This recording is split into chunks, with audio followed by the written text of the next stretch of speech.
Today is what's today? June 8th, Thursday, 2023, right? Yeah. We're gonna have an in-service on stroke, right? Um, how can we figure out if a patient is going through changes? Maybe they are throwing clot, right? Or maybe have a bleeding type of stroke, right?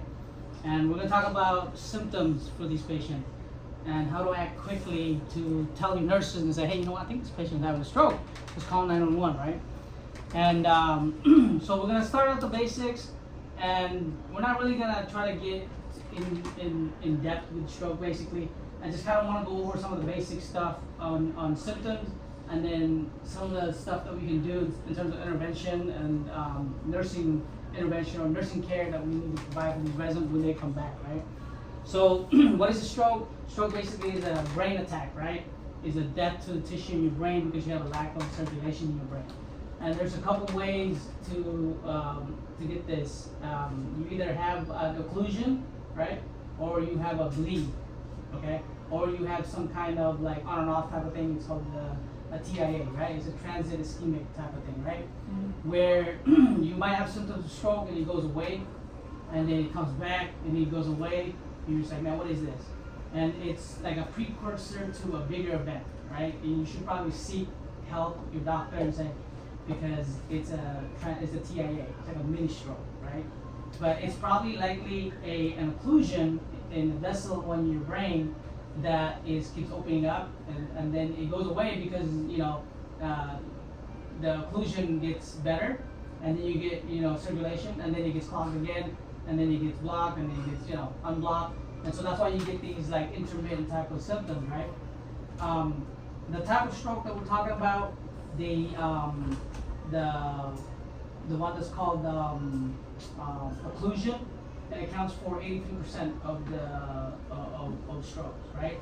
And that's when you have like a blockage of some kind, okay?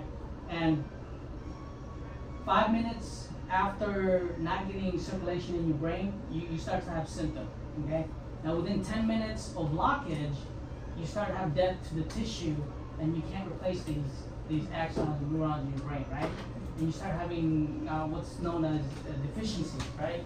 Where you start having symptoms of hemiparesis or hemiplegia, right? And That's the thing. and no, that's any form of occlusion, any form of disruption of blood flow to your brain cells. It can cause death to the tissue. Okay. Now, if you have rupture, okay, this one accounts for 13% of all strokes. Not very much, but it's bleeding, right? If one of your vessels in your brain bursts, right, and you start to have bleed in your brain, right? That's called hemorrhagic. Okay. And this can be related to a trauma, high blood pressure, or somebody's taking blood thinner, right? And you got too much blood thinner, and you're already at risk for bleeding. You're already at an age, right? You have an age, and these patients who might be taking these type of meds are high risk for these kind of bleeding. Okay. In any case, whatever the case may be, whether you have TIA, you have on and off type of symptoms, or you have a full-blown stroke, you need to seek help, right? And really, the point is that if you are a CNA or a nurse, and then for the most part we're CNAs here, we need to figure out how to spot somebody who's had changes in terms of whether they're having a stroke, man. Flat out a stroke. There's no question about it, right? And there's an acronym for it, and I'm going to put it down here. Does anybody know what the acronym is for stroke? Okay. Oh my gosh. Well, just tell me some symptoms that you think might be related to stroke. Headache. Rolling back of the eyes. You, Rolling your, okay. oh, Okay. yeah. Okay. Well, anyone else? Unilateral. A what? Anything unilateral symptoms like Facial facial drooping. drooping is one of them, right? Yes. Okay. What are some of the symptoms of stroke? Headache starts first with blood pressure. It starts with headache, a lot of headache, and they feel tired, really tired. That's because my mom has several strokes. Okay. And I work in a hospital that, most of the patients, Mhm. it was like talking, and somebody had stroke and on one side is totally drooping. Okay. Yeah. So, Facial. as you mentioned, facial drooping, what else can we tell about a patient who might be having stroke? Numbness. Numbness, they right? can't, yeah, yeah. Okay, Put you their have arms and- yeah. hemiplegia or hemiparesis. Does anybody know what that hemiplegia means compared to hemiparesis?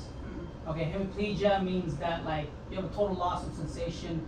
You don't have any more control of your arm. Right. That's why if somebody Okay. was to have a stroke and you have them raise their hand, they might not be able to do so. Okay, hemiparesis is when you have loss of sensation, right? You might have somebody who have weakness. Okay, you have some weakness. Hemiparesis or hemiplegia, we have total loss. Okay, So is Okay. CDS? CDA. CDA? Cerebrovascular CDS, accident. yeah. Yeah. So let's take a look at these. Use the acronym BFAST, BE, and then FAST, right? And B stands for balance. If you notice that the patient is starting to like kind of bobble or whatever, right? That might be an indication that they're having some neuro. Anything that's balanced anyway is neuro, right? You want to think neuro. You're like, okay, what's going on here, right? Then you want to think of E, right? For eyes, right? Sudden loss of vision in one or both eyes, right? Like you have blurry vision or you can't see, right? And it's either one eye or both eye, right? And then fast, right? The F stands for face, as you mentioned, facial droop, right? Like one side is drooping. That's like 100%, almost 100% sure that you're like, hey, you have balance issue, you have some, you have some drooping here. This is getting kind of weird. You want to start thinking about, hey, call 911, right? Then you start to say, hey, you know what? Why don't you raise? If you have a drooping here, can you even move your arm? And they might have an arm that's kind of just waiting like this. That's another big indication, right? And then speech, they have garbled speech, right? Garbled speech, and they're like, right? And they're usually verbal, able to communicate. And then you want to think about T, the last one is time, right? If you notice all those balanced speech, droop, they can't bring their hands up, and it's all one-sided, right? And maybe it's both sides, right? But it's just one side. You want to call 911, okay? The reason being is that there's a medication, it's called a clot buster, right? And you gotta give that within 3 hours, okay? It only works effectively when you are able to bring this resident at the hospital and they're able to give it within 3 hours of the first symptoms. So that was 3 o'clock, and you notice this resident, man, I'm 100% sure he's having a stroke. Just call 911. When you call 911, you know the first symptom, right? The exact time and date, right? And you say it's 3 o'clock, 911 comes in. You know what? At 3 o'clock, I noticed that this person had a facial droop, can't raise their hand up, garbled speech. So we call 911. Then you take that information, you take it to the hospital, and then you're going to see whether they're a candidate for a clot buster. And a clot buster is basically a high-powered blood thinner, right? And if you have a clot in your head, right, that's preventing flow to your brain, and you're having symptoms of stroke, of course, this clot buster is going to bust that clot, right? So you're going to flow. Okay. What is one reason that you can't have that medication? Which type of stroke? The bleeding part, right? So they're gonna do an MRI and take a look at it. Okay, it's an occlusion. Okay, so now we're gonna use the clot buster. But they notice that it's an actual bleed and it's causing you giving you some kind of same symptoms of stroke, right? Hemorrhagic stroke. They're not gonna give you this blood thinner because you're gonna bleed to death. It's gonna make it worse. Okay, so you notice that, and for those of you guys that are just walking in, we're doing an in-service on stroke and how to kind of spot check a resident who might be having a stroke. And the acronym we use is BFAST, okay? And B is for balance, and E is eyes, sudden loss of vision in one or both eyes. F is facial droop, A is for arm, can you raise your arm up? And then S for speech, and T is for time. Time is really important, like I said, because some of these meds has to be given within 3 hours, right? But you think about within the first hour of this occlusion, you lose a certain amount of, I don't have numbers right here, it's gonna blow your mind. Every hour in acute ischemic stroke, 830 billion synapses die, right? Synapses in your brain, 120 million neurons die, and that equates to about 447 miles worth of neurons that are being killed off every hour. Every hour that is being occluded or not, you're not getting rid of that clot, and brain ages 3.6 years per hour, okay, and every minute 2 million neurons die. So it's really important when it comes to time, when you know that somebody's having a stroke, it's really important to get people in the emergency room. It can be a difference between somebody's gonna be walking and talking again, and then somebody who's just gonna be a vegetable, basically. Okay? If you know a loved one and they're at risk for stroke or whatever, and you notice they say, and it doesn't have to be somebody who's 65 and above. It could be your friend, it could be somebody that you know that they're just they're at risk. You know, whether it's weight, whether it's hypertension, whether it's smoking, whether whether it's age, whether it's lack of exercise. But people tend to be at risk with this. Okay, it could be genetics as well too, right? But knowing the symptoms and acting at the right time is going to help these people out. Okay, so let's take a look at it real quick. Now you have a patient that's already gone to the hospital. They're going to come back. I'm going to try to figure out, what these patients are going to be, right? And they might have a lot of deficiencies. You're going to be like, how do we take care of these residents, right?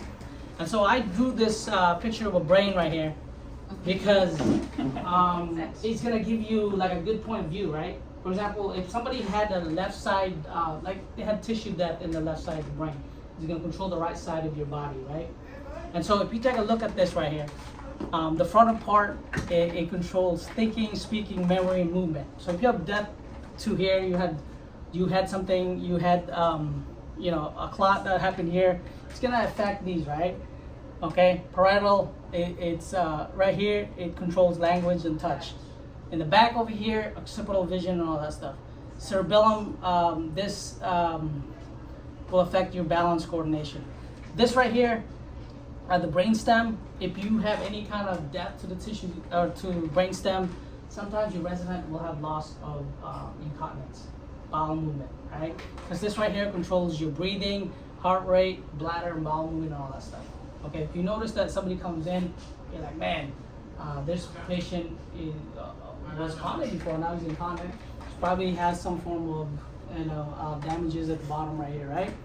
And then temporal, which is right here, hearing, learning, and feeling, right? So really, if you look at a patient and they're like, hey, you got right-sided weakness, it affects your left side of the brain, right?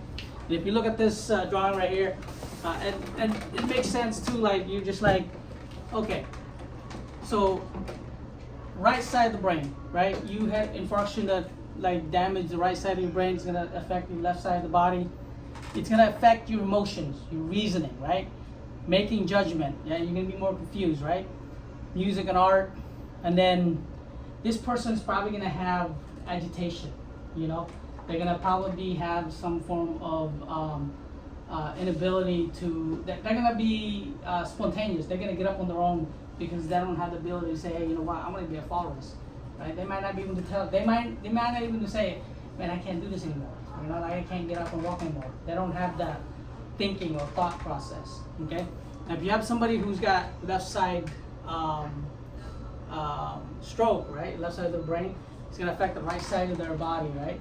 And this person, you're likely gonna see them with issues with speaking, right? Garbled speech, right?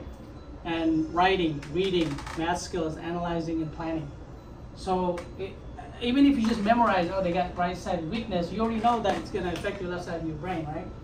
So it's probably something that you don't really need to get into, but it's kind of interesting when you're looking at somebody that's coming in with a stroke as a CNA, you're just like, okay, man, he's got right-sided weakness, it's affected his left side of his brain, and it's gonna affect his speech likely. Without even saying, oh, can he even talk? Well, it's right-side weakness, so it's probably affecting his speech, right? So I find it interesting, but it also gives us a way to kind of like, how do we communicate with these residents, right?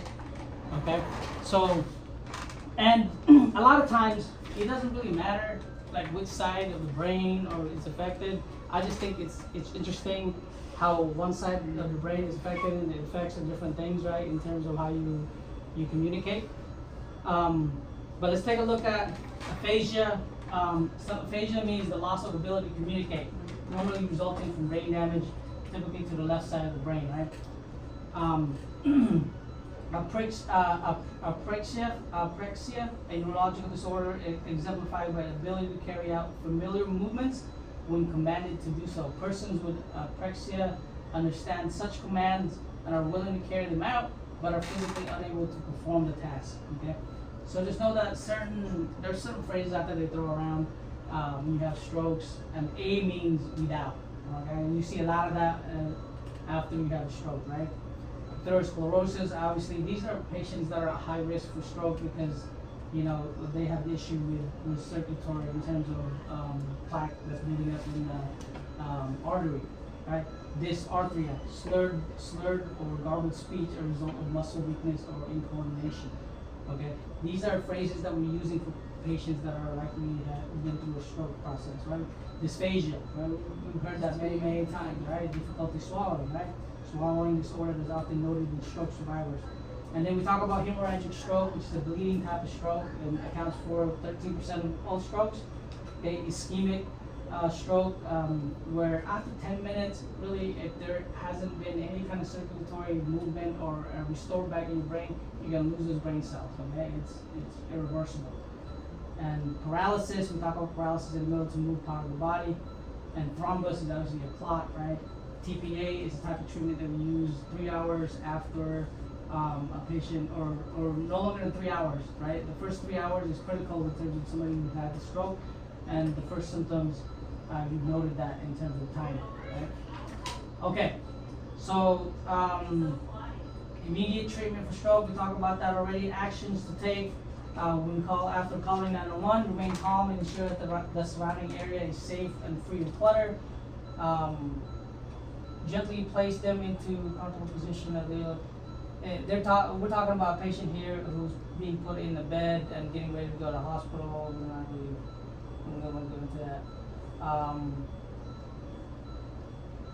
Okay, so issues with patient who may have had stroke. Physical, right? We talk about hemiplegia, complete loss of sensation in one part of the body, right? Hemiplegia and hemiparesis is where you have weakness, right? And so sometimes those two phrases get kind of thrown around. You got hemiparesis, hemiplegia. If hemiplegia, like I said, you might have some loss of sensation, but you still have movement there, okay? But hemiplegia is when you have like no movement, okay? And this patient, typically, if you're taking care of somebody who's had like a right side weakness, if you're putting in clothes or putting in their pants or whatever, which side do you want to put their clothes in first? The weak side. The weak side first, right? What about you taking their clothes off? Which side do you want to take? Weak side last. That's right, yeah.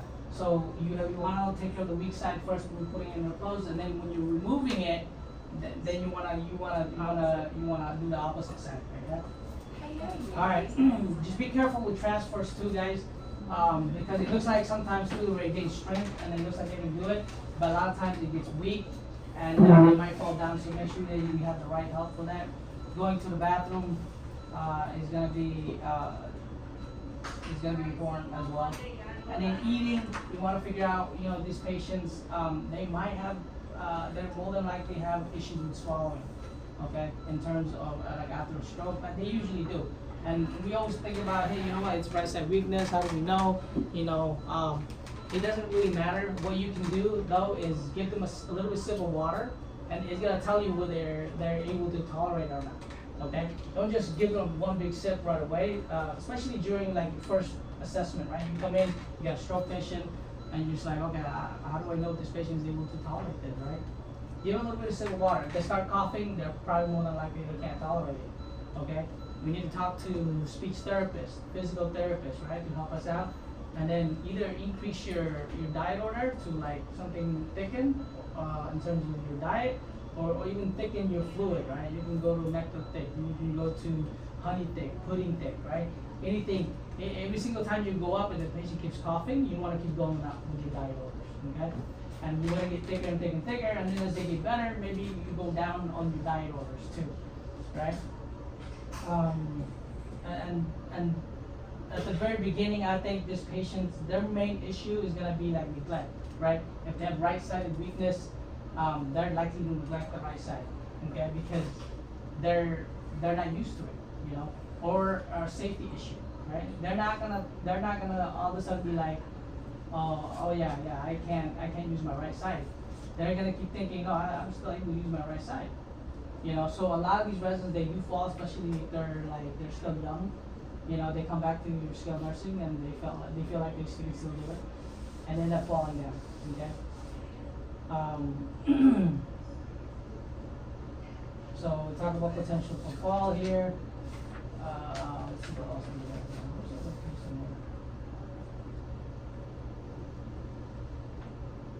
there? Okay, so the person that's gonna help us the most, guys, is gonna be physical therapists. Okay, they're gonna come in and do evaluation. They're gonna tell us what type of assistance that we need. Okay, what kind of transfers we need. Okay, so also occupational therapists. They're gonna teach us how to address the resident, right? What they're capable of doing, right?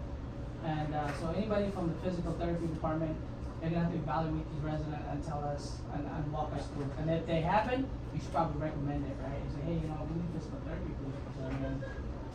Maybe OT, occupational therapist, right? But anything that has therapy on it, new patient, they should be evaluated, right? And then some of these patients are gonna be irritable too, right? And likely because a lot of them sometimes may not be able to communicate with you, right? And then if they are communicating, it's just garbled language, right? And these individuals, they're gonna think that, no, I'm speaking to you the right way. And then you're talking to them in a different manner, and they're like, I can't understand what you're saying. So they're gonna be irritated. So use like pointing, signs, right? Point over to, do you wanna use the phone, right? Because even though you're saying phone and they're hearing something, they might be hearing something different too. So they're processing it in different manners. So they can hear you, but they're processing what you're telling them the right way. So pointing out to something that you need is gonna help you. Like, oh, here's the phone. You want to use the phone. You want to drink, or use like a picture sign, right? Like write it down, have them read it, right? And so it give them some time to process it too. Sometimes they need a little bit more time to kind of process what you're saying, and so it gets pretty difficult. But then again, physical therapy is there to help us. If they feel like they need a board, physical therapy will call us and say, hey, can you order this board for this patient, or can we order this specific item to help us out with the resident? Okay, skin issue is big too, right? Because these residents, like I said, they're gonna neglect one side of it, and they're not gonna be able to move on their own. So we're gonna have to help them with repositioning every 2 hours to try to prevent these skin breakdown, right? And what else? What else can we do for these residents? What are some of the things that you found that's helpful in some of the patients that are stroke? We know behavior is going to be affected. Physically, they're going to be different, right? They need help with transfers. They need help with getting dressed because one side is weaker. They're going to be irritable in terms of their behavior. We can control that with meds, maybe, hopefully, or you can, change the environment, take them out, but also communication, verbal, right? What can we do to alleviate some of their problems and help them out? Hand gestures? Hand gestures, yeah, right. Again, they might process it differently. Some residents, as I said, they hear you, but they're not processing information correctly, and they lost a significant amount of brain cells. And also residents they feel like they know what you're saying, but they can't say it back at you. There's a certain phrase for that. I forget what it is, but Aphasia. there's aphasia, and then there's another phrase for verbal. There's Expressive. there's expressive and perceptive, I think, right? Perceptive. So where you understand what they're saying, but you can't say it. It's expressive, right? And then there's another one where perceptive, right? And it's backward or something like that. So these guys are going through a lot in terms of if it's a new diagnosis and they're young and you're dealing with them. And so it's important that we give them support, listen to them, give them time, like I said, and tell us what we need, what you think is right, because the nurses around you, they're there to give meds and do therapy or whatever. But as a CNA, you might say, hey, he's really responding well to this. And we may not know that, so you're gonna have to tell us what to order. Okay, say, hey John, can you order it?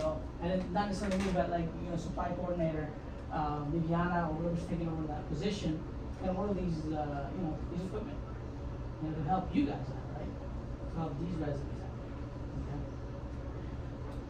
Anything else you guys want to add on that? So, all right, Don. Tell me some of the symptoms that we do review real quick. You have a patient and change of condition. What are some of the things that you might be looking for somebody who might have a stroke? Facial Facial pain, they drool Drooling, okay, okay. Um, and weakness. Weakness,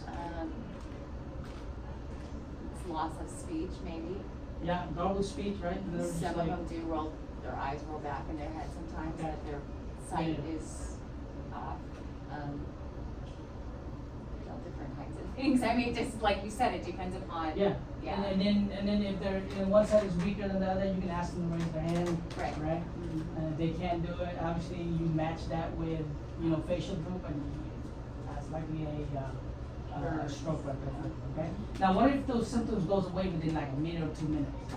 You still gotta call, you still call, Yes.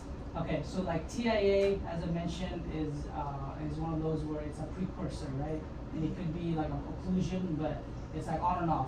You get some form of blood flow that's restored, and then it gets occluded again, and so you get this on and off type of symptoms. And it seems like a stroke, but it's not a stroke. It goes away. If it would be a real stroke, this patient would continue to have the symptoms. They went away, so I think it's fine. No, call 911 or have a follow up with a doctor. And get that checked right away, okay? Because it's like a ticking time bomb, basically. Okay. All right. What about like, strokes and seizures? Kind of are the same like things sometimes. So when you have seizure, guys, the seizure part, You get the weakness and a lot of times you'll have this shaking, right? It's more specific to tremors. And you have this uncontrollable shaking. You let those guys kind of just shake, and you're not gonna be able to do anything. You're not gonna be able to hold them. Make sure they're safe with pillows in there. And it's you might bite your tongue, and then if it's a significant type of seizure, they're gonna fall asleep for a long time, right? Or they're gonna be really weak, right? But stroke is more specific to paralysis. You could tell usually if they're able to talk, they're not able to talk. One side is pretty weak. Facial droop is going to be really important too, and pretty significant. So sometimes it seems like it's kind of the same, but if you have somebody seizure, they're somebody who might have a stroke. Might have a little bit of tremors, but I don't think they're gonna have the significant type of shaking, uncontrollable shaking, and it's non-stop or whatnot. And do stop, we go right to sleep. Like the other day, like today, we had an activity person thought that one resident has a seizure, right? And I said, okay, with the seizure, let's go and monitor them. And I talked to the nurse, like, oh, she does that. She has this shaking episode when she starts to have this, like, when she starts peeing, right? So, but you kind of know when somebody who has like a seizure, a significant type of seizure, they get really weak, right? They're not going to be as awake as they usually are, right? You might have change in blood pressure even, right? Your blood pressure might go down, or it might go up. And so, but not all the time, but most of the time, seizure is pretty easy to spot, okay? All right. Any other questions or symptoms that we want to look for? No? We made it just in time. We're all done. I know. Yeah. I know. Yeah. All right. I did have a test today, guys, because this is just something that I made out in terms of like, more specific to stroke and CNA. So next time I have this in service, I'll have some tests for us. Okay. All right, that's it. Unless you have questions or any additional stuff that you wanna give us. I have a question, but Yes, ma'am. not related to this. I'm like, when I'm gonna For the RNA? Have you done the modules already, all of them? No, but should I finish everything? Yeah, you gotta finish all your modules.